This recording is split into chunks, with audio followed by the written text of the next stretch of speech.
Bismillah. Ila hadratin nabiyina al-mustafa rasulillah sallallahu alaihi wasallam. Syai'u lillahi lahumul fatihah. A'udhu billahi minasyaitanir rajim. Alhamdulillahi rabbil alamin. Iyyaka na'budu ihdinas siratal mustaqim. Siratal ladzina ghairil maghdubi alaihim. Assalamualaikum warahmatullahi wabarakatuh.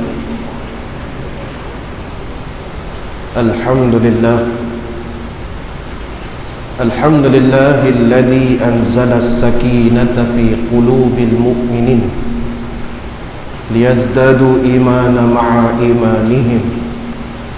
Walillahi junudus samawati wal ard wa kana Allahu aliman hakima. أشهد أن لا إله إلا الله وحده لا شريك له وأشهد أن سيدنا محمدا عبده ورسوله وصفيه من خلقه وحبيبه بلغ رسالة وأدى الأمانة ونصح الأمة وكشف الغمة وتركها على نهجة البيضاء ليلها كنهارها لا يزيل عنها إلى يوم. Bismillahirrahmanirrahim. Nawaitu at-ta'alluma wat-ta'lim wa tadhkura wat-tadhkir wa naf'a wal-intifa' wal-ifadata wal-istifadah wal hathu ala tamassuki bi kitabillah wa sunnati rasulillah sallallahu alaihi wasallam wa du'a ila al-huda wad-dalalata ala al-khair ibtigha'a wajhillah wa mardatihi وقربه وثوابه لله تعالى. ربنا افتح بيننا وبين قومنا بالحق وأنت خير الفاتحين. سبحانك لا علم لنا إلا ما علمتنا إنك أنت العليم الحكيم. ولا حول ولا قوة إلا بالله العلي العظيم. ولا حول ولا قوة إلا بالله العلي العظيم. ولا حول ولا قوة إلا بالله العلي العظيم. Thumma amma ba'd. Yang saya kasihi ayahanda Tuan Imam, ahli jawatan kuasa masjid yang hadir, seterusnya yang saya hormati lagi saya sayangi ayah-ayah saya serta bonda-bonda saya yang hadir pada malam yang barakah. Alhamdulillah, bersyukur kita pada Allah Subhanahu wa taala kerana di atas segala limpah kurnia serta inayah pertolongan Allah, dapatlah sama-sama kita hadir ke rumah Allah ini bagi melaksanakan kewajipan dan tanggungjawab kita, iaitulah salat fardu yang ditunaikan secara berjemaah. Alhamdulillah, kita telah pun selesai menunaikan salat fardu maghrib secara berjemaah. InsyaAllah ta'ala dengan masa peluang dan ruang masih Allah berikan pada kita pada malam ini, dapatlah sama-sama kita duduk sebentar sementara kita menantikan waktu Isya sambil kita niat i'tikaf di masjid ini bagi mendengar serba sedikit perkongsian ilmu. Mudah-mudahan Allah Subhanahu wa taala menurunkan rahmat dan berkat di sepanjang majlis kita berlangsung, insya-Allah. Ibu dan ayah yang saya hormati, kita sambung kembali pengajian kitab kita Tajdhib Atraful Hadith jilid yang pertama, dan kita masih lagi membicarakan hadis 4 perkara. Barang siapa yang dikurniakan akan dia oleh Allah, maka dapatlah ia akan kebajikan dunia dan juga akhirat. Di hadis ni kita dah baca dah pada bulan sudah, jadi kita sambung insya-Allah. Faqala an-nabiy sallallahu alaihi wasallam arba'un man u'tiyahunna faqad u'tiya khairad dunya wal akhirah. Lisanun dzakir wa qalbun syakir wa badanun 'ala al-bala'i as-sabir wa zawjatun la tabghi khawnan fi nafsiha wala malihi. Sadaqa Rasulul Karim. Ruwah At-Tabrani an Ibnu Abbas. Kata Nabi SAW,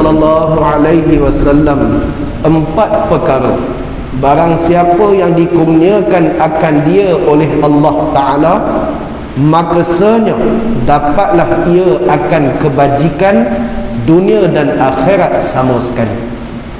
Yang pertama, lidah yang sentiasa berzikir. Yang kedua, hati yang bersyukur, berterima kasih. Yang ketiga, badan yang sabar di atas segala bala. Yang keempat, isteri yang tiada berkhianat akan dirinya dan harta badannya. Benarlah kata Nabi SAW, hadis yang diriwayatkan oleh Imam Tabrani daripada Abdullah bin Abbas. Faqala musannif, kata pengarang, mengarahkan kita berzikir, bersyukur, bersabar, beristeri yang baik. Kata Nabi SAW, ada 4 perkara barang siapa yang mengerjakannya, maka dia akan mendapat kebaikan, kebajikan dunia dan akhirat. Dua-dua sekali dia dapat. Apa dia? Yang pertama, lisanun dzakir, lidah yang sentiasa dibasahi dengan zikir. Seperti yang kita dah sebut pada kuliah kita sebelum daripada ini, dengan kita berzikir, mengingati Allah, hati akan menjadi tenang. Ala bi dzikrillahi tatma'innul qulub. Ketahuilah, dengan mengingati Allah, hati akan menjadi tenang. Untuk mendapatkan ketenangan, sentiasa dibasahi lidah ini dengan zikir. Zikirlah dikala kita berada dalam kelapangan. Berzikirlah dikala kita dalam kesusahan. Berzikirlah dikala kita dalam keseronokan. Apa jua keadaan kita, hendaklah kita sentiasa zikr. Zikir ini menyebut ataupun mengingat. Itu maksud zikir. Sebut ataupun ingat. Sebut, ingat apa? Ingat kepada Allah. Sebut nama dia. Tak ada buat apa, duduk saja-saja. Kita berzikir, ingat kepada Allah. Itulah cara untuk mendapatkan kebaikan, dan juga hati juga menjadi tenang. Yang kedua, hati yang syukur, berterima kasih. Cara yang kedua untuk mendapatkan kebaikan, kebajikan daripada Allah, sama ada di dunia dan juga di akhirat, maka kata Nabi, hendaklah sentiasa bersyukur. Kata Hamka, ramai orang yang boleh bersyukur, tetapi tak ramai orang yang boleh bersabar, tetapi tak ramai orang yang boleh bersyukur. Hamka kata, Buya Hamka kata, ramai orang yang boleh bersabar, tapi tak ramai orang yang boleh bersyukur. Kerana makam orang yang bersyukur itu lebih tinggi daripada makam orang yang bersabar.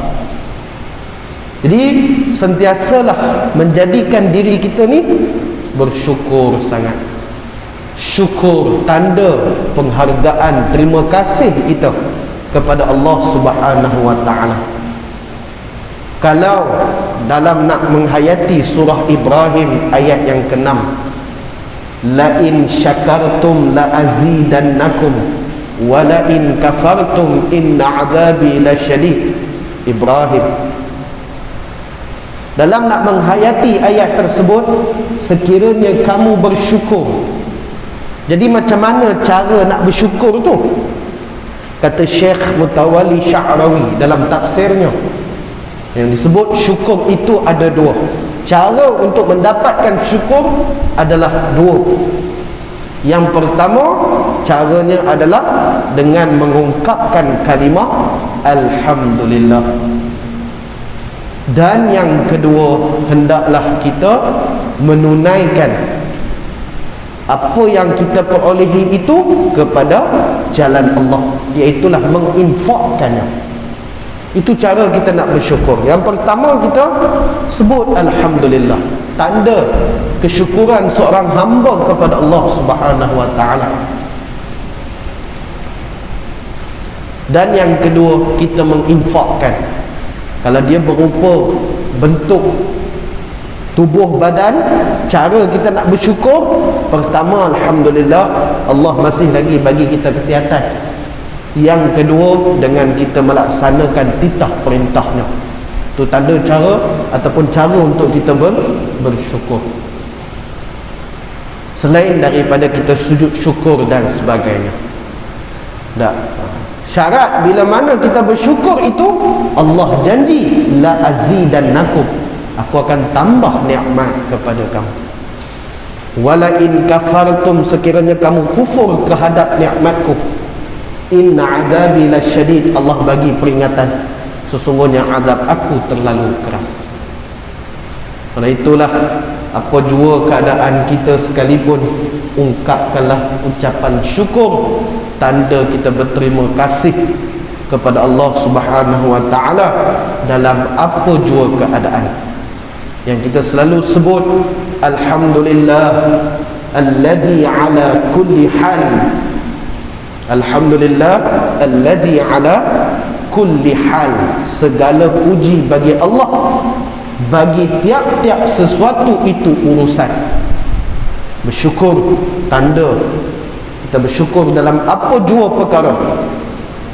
Dan dalam riwayat hadis yang lain, antara ungkapan syukur yang kita selalu sebut, Alhamdulillahilladzi tatimmu alaihi as-salihat. Alhamdulillahi alladzi tatimmu alaihi as-salihat. Ini juga antara lafaz ungkapan syukur yang selalu kita sebut, selain daripada kita sebut ungkapan Alhamdulillah.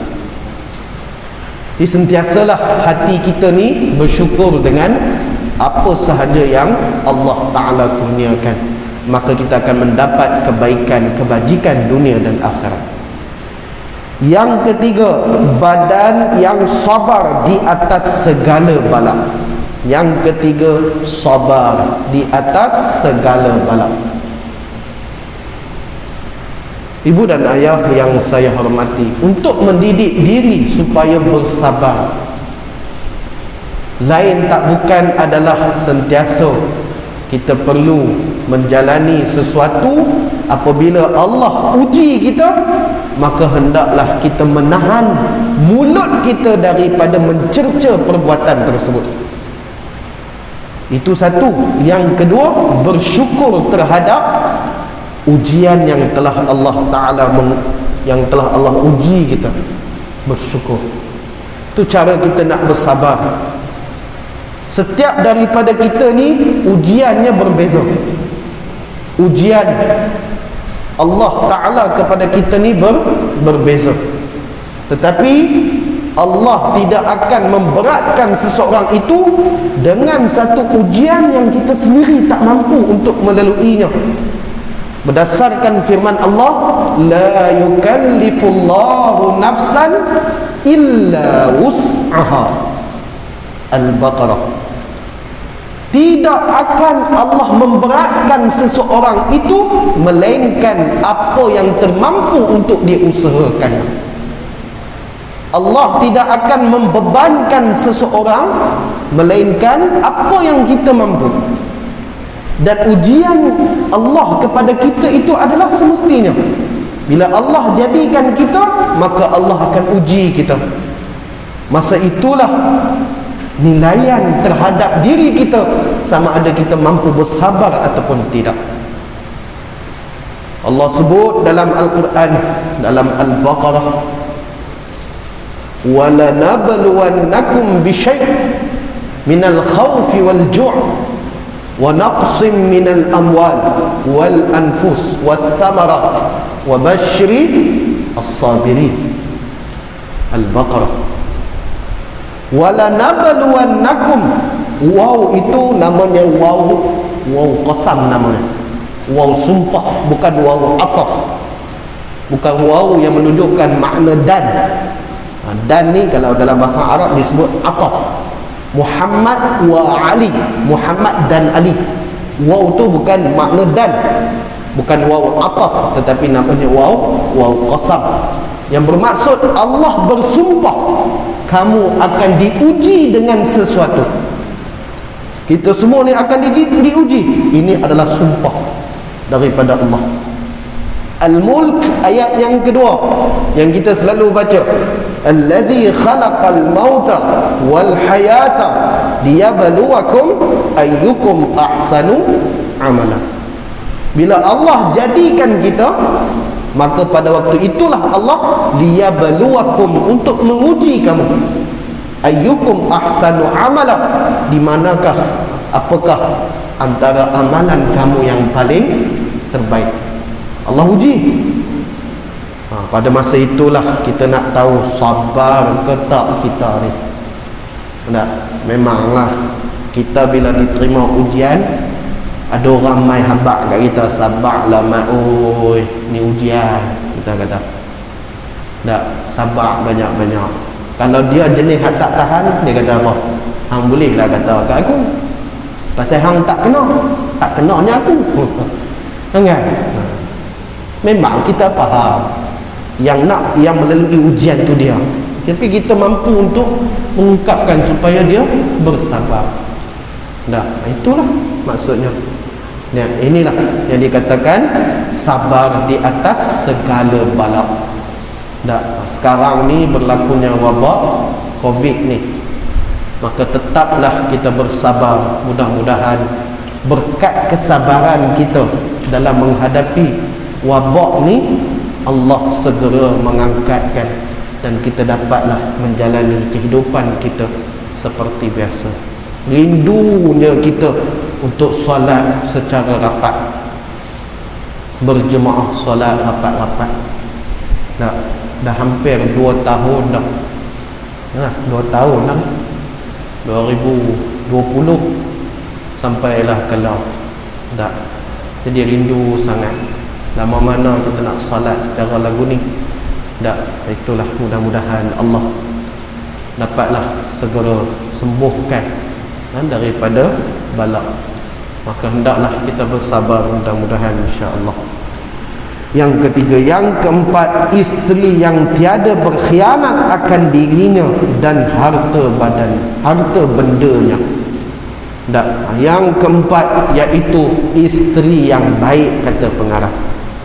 Untuk mendapatkan kebaikan daripada Allah, hendaklah seorang isteri itu adalah isteri yang baik, yang taat pada suaminya, yang tidak membuka aib suaminya, yang menjaga kehormatan dirinya, maruahnya, yang menjaga makan minum suami dan anak-anak. Tak susah pun ibu-ibu nak masuk syurga, tak susah pun.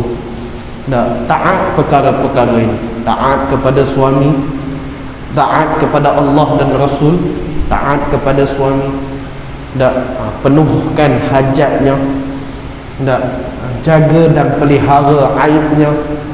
Malangnya hari ini, ibu dan ayah yang saya hormati, aib dah menjadi perkara biasa untuk disebarkan tatapan umum. Ini yang terjadi. Kita tahu suami dia punya hal settle lah cara dengan baik, tapi tak perlu untuk kita hebohkan, tak perlu untuk kita cerita satu dunia tentang keburukan suami. Sejahat-jahat mana pun dia, itu suami. syurga masih bawah telapak kaki dia. Kita masih taat pada dia. Tak, taat dalam kebaikan dan syariat, bukan taat kepada maksiat.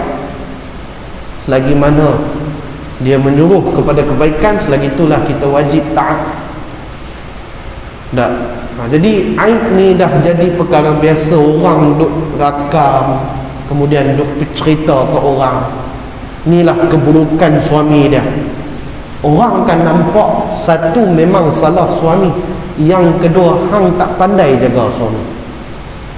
Orang akan nampak lagu tu. Siapa suami hang buat lagu tu? Tu tanda hang tak reti jaga. Tak. Ataupun itu dah memang masalah daripada suami dia. Tak. Walau bagaimana sekalipun, tak, aib ni mesti kita kena jaga. Man satarallahu fid dunya wal akhirah, man sataral musliman satarallahu fid dunya wal akhirah. Hadis riwayat Imam Muslim. Dalam hadis 40 Imam Nawawi ada, barang siapa yang menutup aib orang Islam, maka Allah tutup aibnya dunia dan akhirat. Pegang pada hadis tu. Tutup aib, Allah akan tutup aib kita. Tak. Daripada satu Malaysia tak, Allah bongkarkan aib kepada daripada zaman Nabi Adam sampailah umat akhir zaman. Semua lagi tahu. Itu lagilah perkara yang kita takut sekali. Tak. Mudah-mudahan menjadilah seorang suami dan isteri yang baik, yang taat pada perintah Allah, yang taat kepada perintah Rasulnya, dan jagalah maruah dan keluarga, maruah diri dan maruah harta. Mudah-mudahan kita akan mendapat kebaikan dunia dan akhirat. Inilah 4 perkara yang Nabi sebut mendapat kebaikan dunia dan akhirat. Yang pertama, lidah yang sentiasa berzikir. Yang kedua, hati yang sentiasa bersyukur. Yang ketiga, sabar di atas segala bala. Yang keempat, jangan berkhianat suami ataupun isteri kepada diri dan juga hartanya. Nah, jadi 4 inilah yang mendapat kebaikan dunia dan akhirat daripada Allah Subhanahu wa taala. Hadis yang diriwayatkan oleh Imam Tabrani. Hadis yang seterusnya, faqala an-nabiy sallallahu alaihi wasallam, arba'un haqqun 'ala Allah alla yudkhilahumul jannah wa la yudhiqahum na'imaha mudminu khamrin wa akilul riba wa akilu malil yatim bighairi haqq wal 'aqqu liwalidayhi. Sadaqa Rasulul Karim, riwayat al-Imam Hakim. Kata Nabi SAW, ada 4 perkara ini mustahak di atas Allah Ta'ala, bahawa tiada dimasuknya akan mereka itu ke dalam syurga, dan tiada merasai mereka itu akan nikmat syurga. Yang pertama, orang yang sentiasa minum arak. Yang kedua, orang yang memakan riba. Yang ketiga, yang memakan harta anak yatim dengan tiada sebenar. Yang keempat, orang yang menderhaka kepada kedua ibu bapanya. Benarlah kata Nabi SAW, hadis yang diriwayatkan oleh Imam Hakim di dalam Mustadrak Imam Hakim. Kata Nabi SAW, ada 4 perkara yang mustahak di atas Allah Ta'ala. Yakni, jika salah seorang membuat salah satu daripada 4 perkara ini, segera Allah turunkan azab. Itu sebab disebut mustahaqqun 'ala Allah, haqqun 'ala Allah. Dia mustahak ke atas Allah. Benda ni terlalu penting. Jadi barang siapa yang membuat 4 perkara ni, salah satu daripada 4, maka Allah segerakan azab ke atasnya. Apa dia? Itu yang pertama. Kemudian tidak dimasukkan mereka itu ke dalam syurga, bahkan mereka tidak akan merasai nikmat syurga. Betapa pentingnya dalam kita mengetahui 4 perkara ini. Mudah-mudahan, na'udzubillah, kita minta lindung daripada Allah agar dijauhi daripada salah satu daripada 4 ni. Apa dia yang pertama? Orang yang sentiasa minum arak. Ibu dan ayah yang saya hormati, kita tahu bahawa arak hukumnya haram secara total. Secara keseluruhan, hukum yang berkaitan dengan arak adalah haram. Kerana itulah ada hadis Nabi yang menceritakan tentang 10 golongan yang dilaknat berkaitan dengan arak. Yang tolong perah, hak pi tolong beli, kita bagi upah, dia pi beli, dia tak minum pun, dia tolong beli pun dapat laknat. Dia hanya perah, yakni dia hanya buat menghilangkan, memproses arak, dia tak minum tapi dia buat arak, pun dapat laknat. Tukang bawa lori, tukang bawa arak, lori, dia bawa lori je, belakang dia ada arak, tak minum pun dapat laknat.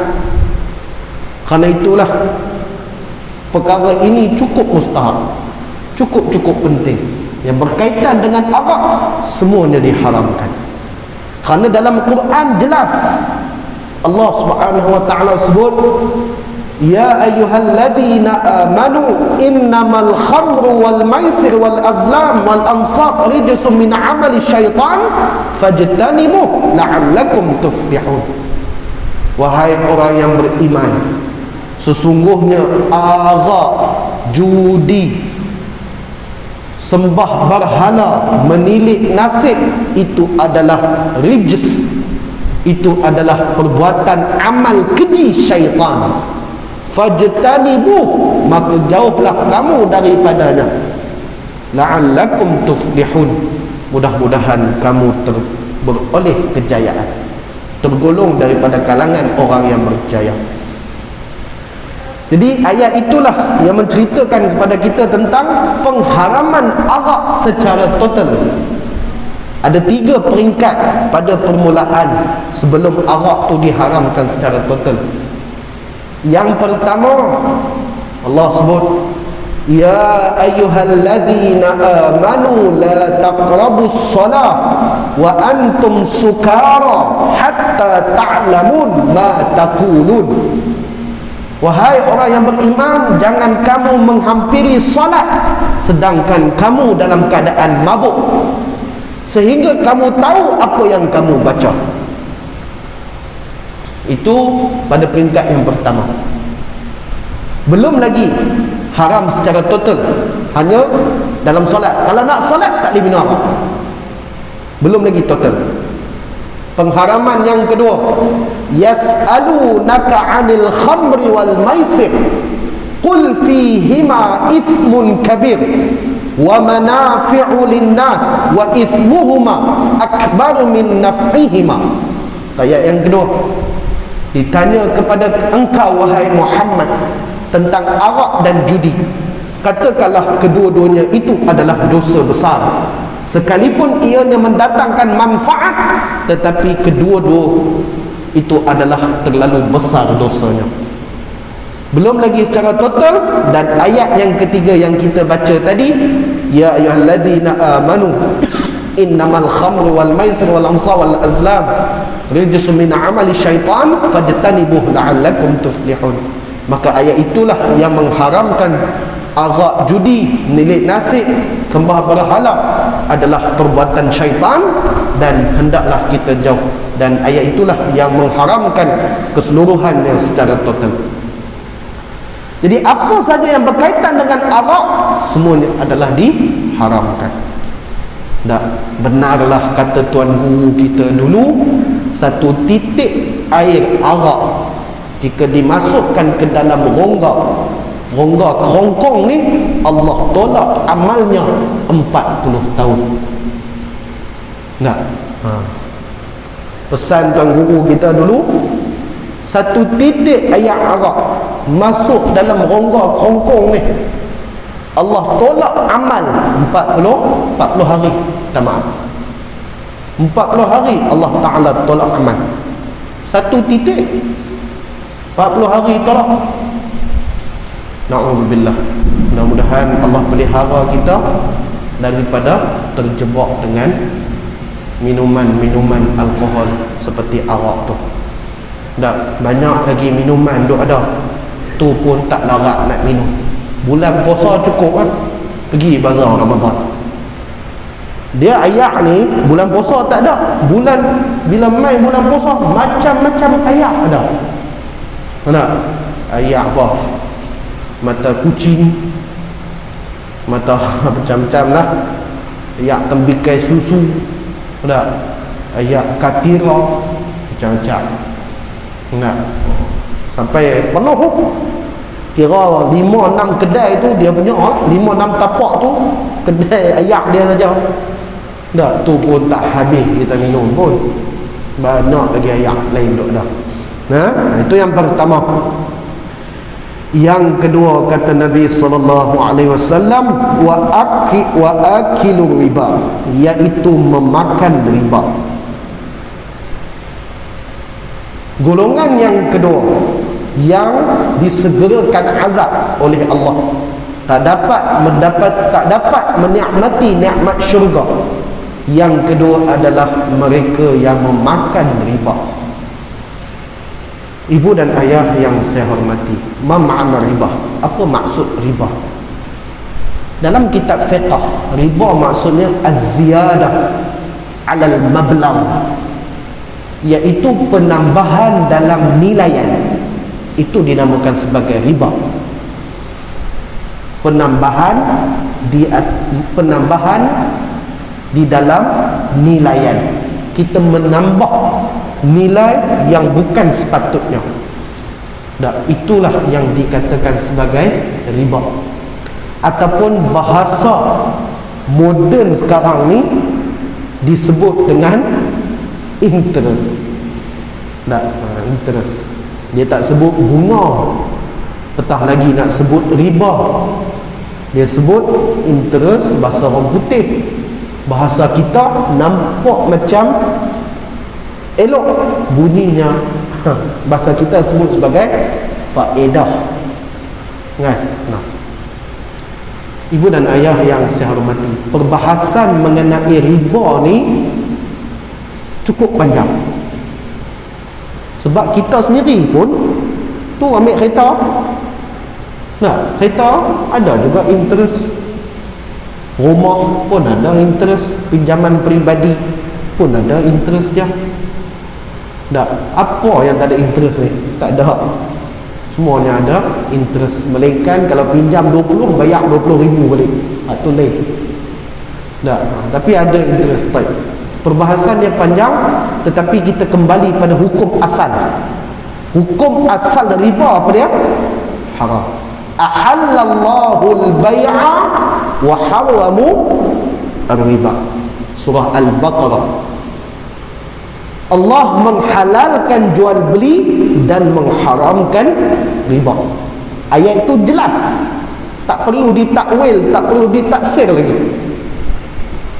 Allah sebut ahallallahu al-bay', Allah menghalalkan segala jenis jual beli, wa haramu riba, dan diharamkan ke atas kamu riba. Jadi ayat itu jelas, riba secara total hukumnya adalah haram.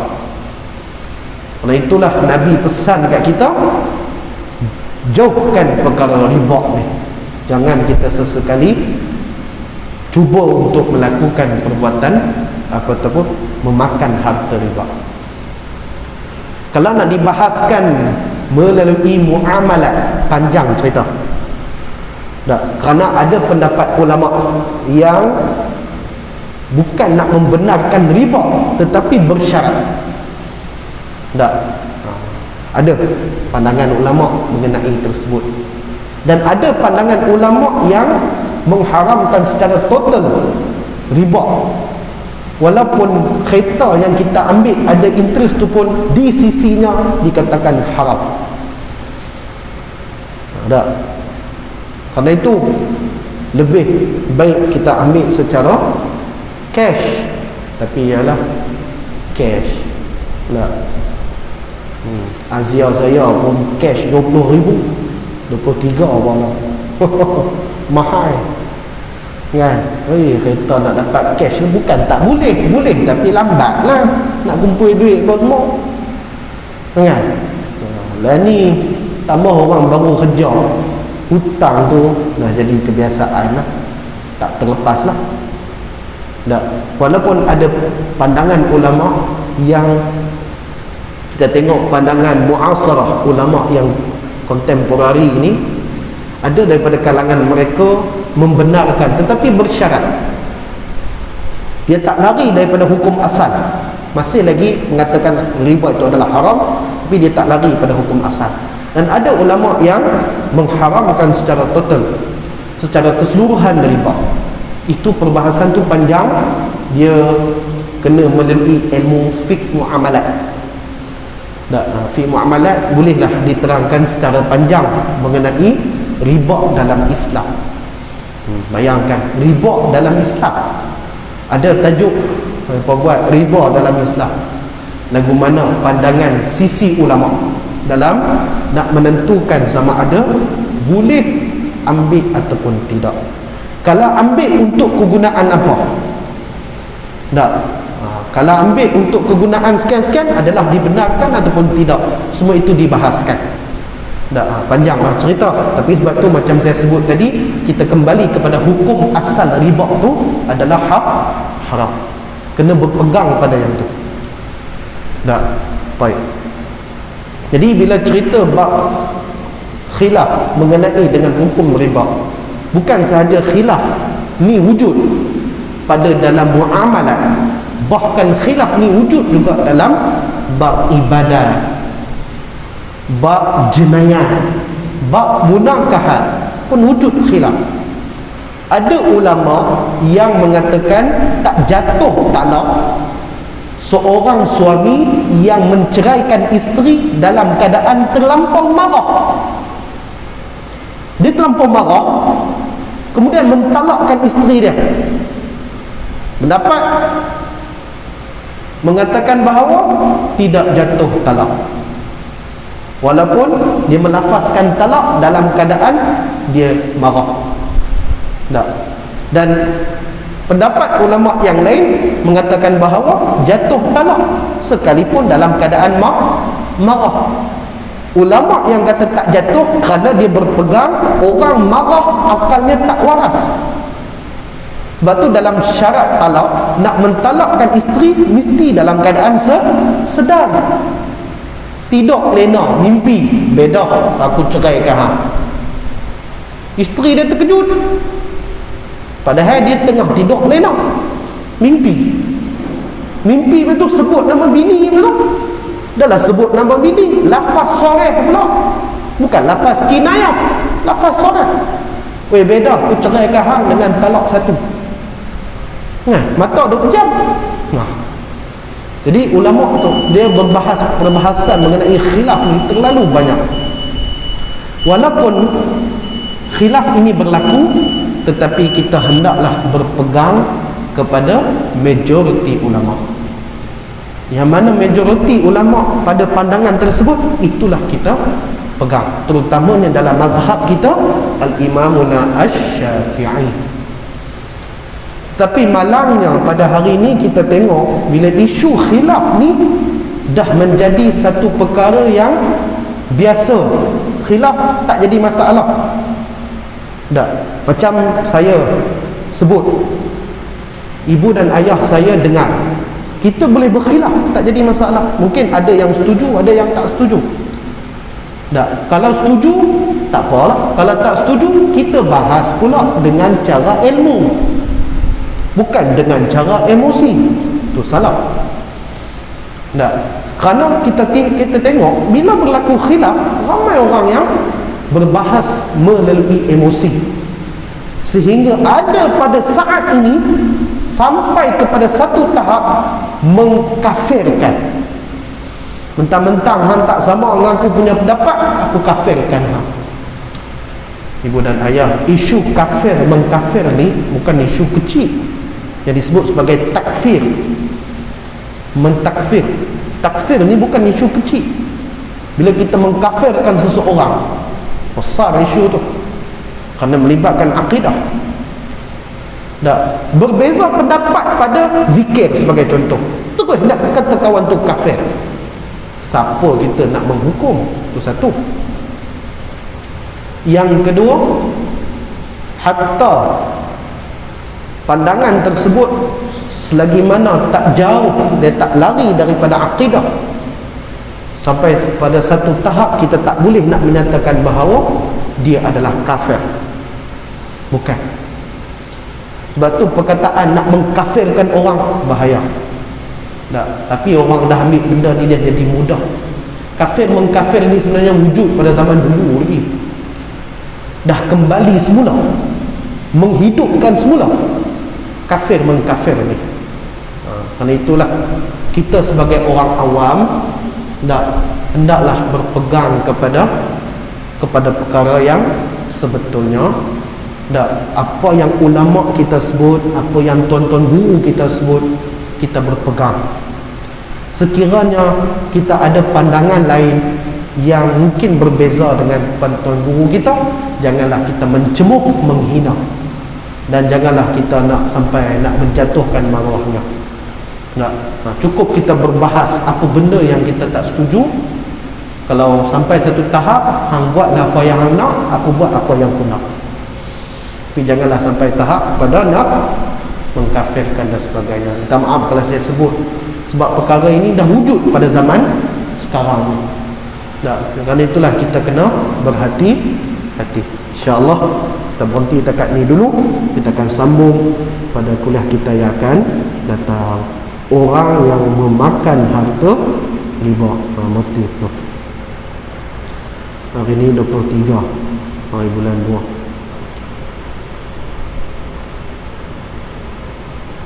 Terima kasih kepada ayah dan bunda saya yang sudi hadir. Terima kasih banyak-banyak. Hanya Allah Ta'ala sajalah yang membalas setiap amal kebaikan yang dilakukan oleh ibu dan ayah saya di sini. Saya mohon maaf sekali masih terkasar bahasa, telanjur kata, terlajak kata. Alhamdulillah, saya minta maaf banyak-banyak. Mudah-mudahan Allah ampunkan saya, Allah ampunkan ibu dan ayah saya yang hadir pada malam yang berkah. Saya selalu berdoa kepada Allah, semoga jemaah yang selalu main masjid, yang selalu solat berjemaah, dan selalu main mengaji nuntut ilmu, semoga Allah kurniakan kesihatan yang baik, panjangkan umur, dimurahkan rezeki, serta diberi kefahaman yang baik dalam memahami agama Allah Subhanahu wa ta'ala. Doakan saya, mudah-mudahan Allah permudahkan urusan di dunia dan juga di akhirat. InsyaAllah bertemu pada masa yang akan datang. Mudah-mudahan Allah izinkan dan memudahkan pertemuan kita nanti, insyaAllah. Sekian daripada saya. Wallahu ta'ala. A'udzubillahi minasyaitonirrajim. Bismillahirrahmanirrahim. Alhamdulillahirabbil alamin. Wassalatu wassalamu ala asyrafil anbiya'i wal mursalin wa ala alihi washabbihi ajma'in. Allahumma ij'al jam'ana hadha jam'an marhuma wa tafarraqana min ba'dihi tafarraqan ma'suma. Allahumma arina al-haqqa haqqan warzuqna ittiba'ah wa arina al-batil batilan warzuqna ijtinabah. Wa sallallahu ala sayyidina Muhammad walhamdulillahi rabbil alamin. Kita tutup dengan baca kafaratul majlis dan surah Al-Asr.